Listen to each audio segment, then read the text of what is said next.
Alors, l'idée que la psychanalyse serait une pseudo-science est une idée déjà ancienne. Il est certain que ça tient à l'histoire même de la psychanalyse. Pourquoi? Quand vous réfléchissez, Freud, il s'est intéressé à quoi? Il s'est intéressé justement à ce que la science, à ce que la raison, je dirais même plus en général, laissait de côté, laissait dans l'ombre. La psychanalyse ne serait jamais apparue sans le mouvement des Lumières, ce qu'on appelle le mouvement des Lumières, et avec évidemment cette émergence de la raison et de la science. Mais Freud a très bien compris que la science, la raison, laissait dans l'ombre, et les Lumières, je vais dire sans faire de jeu de mots, laissaient dans l'ombre un certain nombre de choses sur lesquelles justement il a voulu apporter un éclairage rationnel, et pas un éclairage religieux.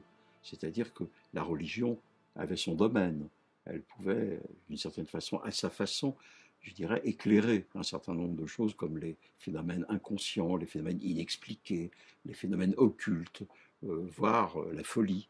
Et Freud ne s'est pas situé dans cette perspective-là. Il a cherché à éclairer ce que la science, la raison laissait de côté, mais de façon rationnelle. Alors, est-ce qu'il l'a fait au point de créer une science? Je pense que c'était son objectif. Freud était vraiment très attaché à la science. Je ne pense pas qu'on puisse dire raisonnablement que la psychanalyse est une science au sens de la physique ou au sens évidemment de la biologie. Néanmoins, il est bien évident qu'il y a une certaine scientificité et une certaine rationalité scientifique dans la psychanalyse. Mais c'est une, je dirais, c'est compliqué. Tous les épistémologues qui s'intéressent à cette question se sont heurtés à la complexité du phénomène, du fait que on touche à des choses qui sont inconscientes. On ne peut pas en administrer la preuve comme on peut administrer la preuve d'un certain nombre de choses qui sont conscientes. Donc déjà, il y a un obstacle, je dirais, fondamental. Par ailleurs, chaque cure psychanalytique est particulière. On ne peut pas faire une induction générale à partir d'une seule cure, en dire voilà, tous les gens qui vont faire une psychanalyse passeront par ce type de phénomène ou passeront par ce type d'interprétation. Donc là aussi, on a une grande difficulté. Néanmoins, on a des preuves indirectes quand même que la psychanalyse, c'est pas, je dirais, une pseudo-science, c'est pas un charlatanisme.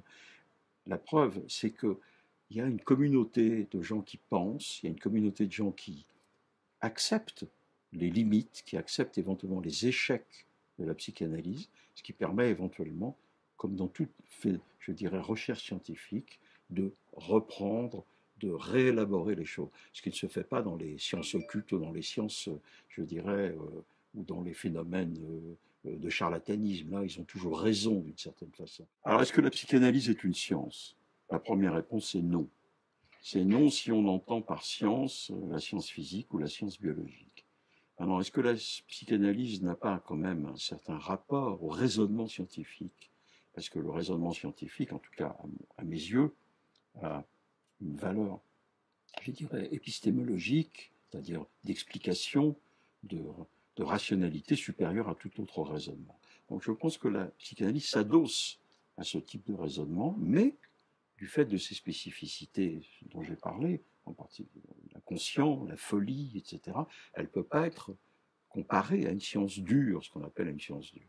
Mais elle n'est pas une pseudo-science, c'est-à-dire que c'est une science de la subjectivité, c'est une science, je dirais, du un par un, du cas par cas, et les généralisations, les théories sont toujours fragiles et toujours à remettre en question chaque fois qu'il y a un cas qui vient contredire ce qu'on pensait. Parce que dans la psychanalyse et dans la pratique psychanalytique, on ne raisonne pas en scientifique, on raisonne effectivement avec des critères qui sont des critères théoriques, mais qui ne sont pas des critères rigides.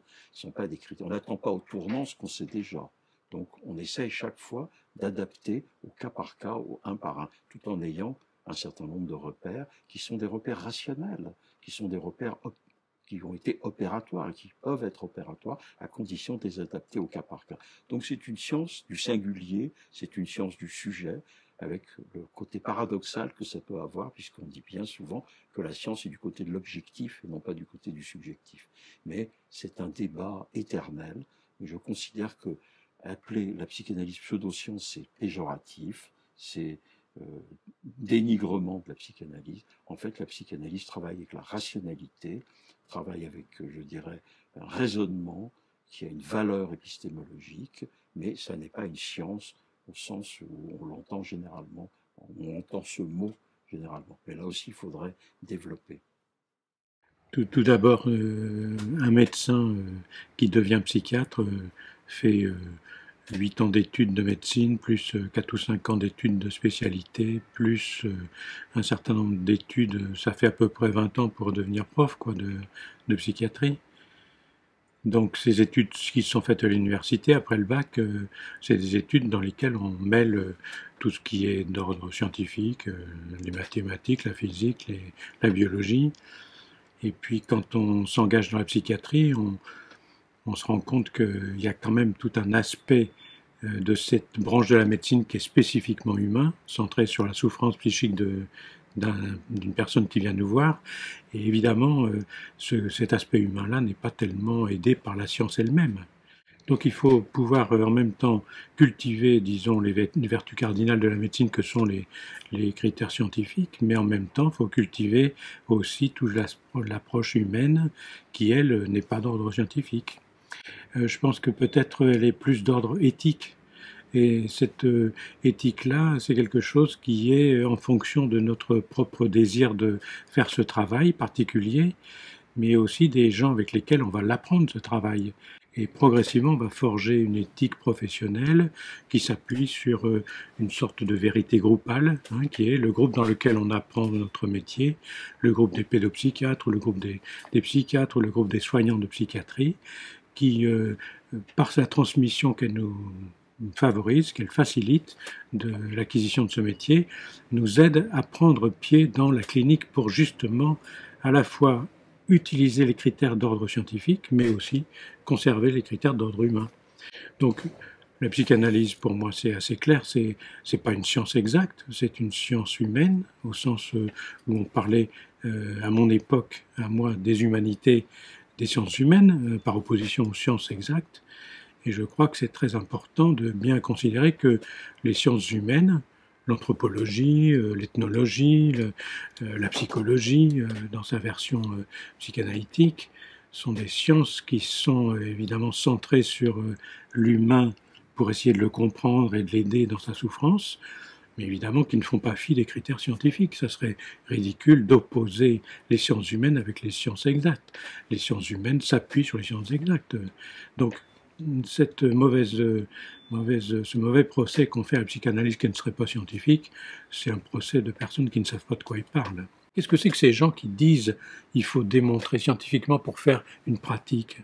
C'est des gens qui ne savent pas de quoi ils parlent, ils ne sont pas engagés dans un processus transférentiel avec des patients dont ils sont responsables au sens de Lévinas. Je suis responsable de celui avec lequel je m'engage dans le transfert. Et évidemment, c'est toujours facile de dire vous ne devriez faire que des choses qui ont été démontrées scientifiquement. Mais les choses qu'on va démontrer scientifiquement, c'est qu'on en a d'abord eu l'intuition clinique et qu'on va le mettre en expérience et qu'au bout d'un certain temps, alors, on va s'engager dans une démonstration clinique scientifique.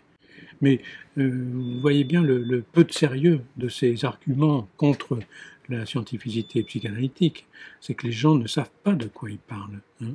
Je pense que avant toute démonstration, avant toute vérification scientifique, il faut d'abord avoir l'intuition clinique qui va permettre d'aller dans une certaine voie clinique, thérapeutique, et qui, au bout d'un certain temps d'expérience, va demander une confirmation scientifique. C'est quelles sont les données qui sont mesurables. Bruno Falissard, qui est un éminent chercheur, psychiatre, et voilà, parle de la mesure de la subjectivité en santé. Et selon lui, effectivement, il y a des données, certaines données qui sont mesurables, quantifiables. Maintenant, le chiffre à tout prix, ça, je crois que ça n'a jamais mené à rien. Il ne s'agit pas de mesurer pour mesurer. De toute manière, dans le champ de la psychanalyse, et j'oserais dire dans le champ de la psychologie en général, la mesure, donc l'aspect quantitatif, ne peut avoir d'intérêt que s'il est associé de toute manière à une dimension qualitative. Donc plus le qualitatif, ce serait les entretiens, la parole en elle-même et la quantification est, il me semble, tout à fait possible, conciliable, à la condition sine qua non de s'interroger sur ce qu'on mesure, parce que des fois on croit qu'on mesure une chose et puis en fait on en mesure une autre. Donc qu'est-ce qu'on mesure en fait, à quoi est-ce qu'on s'intéresse et quelle est la plus-value de cette mesure. Il y a une autre étape de la recherche auprès des enfants qui ont des troubles du langage qui est intervenue, c'est l'usage d'un test, les histoires à compléter, où il s'agit d'un test où on raconte le début des histoires à un enfant et il s'agit pour l'enfant de raconter la suite de ces histoires initiées par l'adulte. Ça fait recours à des petits personnages, des petites figurines, donc c'est assez concret. Si l'enfant veut raconter en manipulant, la mise en scène vaut pour narration, eh bien il peut soit manipuler et parler en même temps, soit simplement manipuler les personnages. Et donc ce test-là donne lieu donc à bien sûr à une dimension clinique. On observe comment l'enfant se saisit de ce matériel pour raconter, comment est-ce qu'il raconte. Et puis on peut utiliser une échelle de cotation qui permet d'avoir des données chiffrées, notamment autour de l'attachement. À ce moment-là, on obtient par cette cotation un profil d'attachement. Voilà. Et donc c'est très intéressant de concilier ces données, les données qu'on obtient par le biais de ce test-là. On va pouvoir donc avoir un profil d'attachement, donc c'est des chiffres à nouveau. Ces chiffres sont tout à fait intéressants, mais comment dire, n'amenuisent absolument pas, n'enlèvent pas du tout la dimension qualitative qui a pu se passer à l'occasion de cette rencontre. C'est-à-dire que l'enfant qui raconte une histoire il va avoir des éléments cliniques qualitatifs tout à fait intéressants à prendre en considération. Et c'est pas parce qu'on utilise la mesure et les chiffres que l'on ne va pas utiliser des données qui ne sont pas chiffrables. En fait, voilà. Je crois que la quantification est possible dans le champ de la psychologie clinique, dans le champ de la psychanalyse, dès l'instant où on sait ce que l'on mesure et on a la conscience de ses limites avant tout. Donc, la conscience qu'on ne peut pas tout mesurer, il ne s'agit pas de tout mesurer non plus.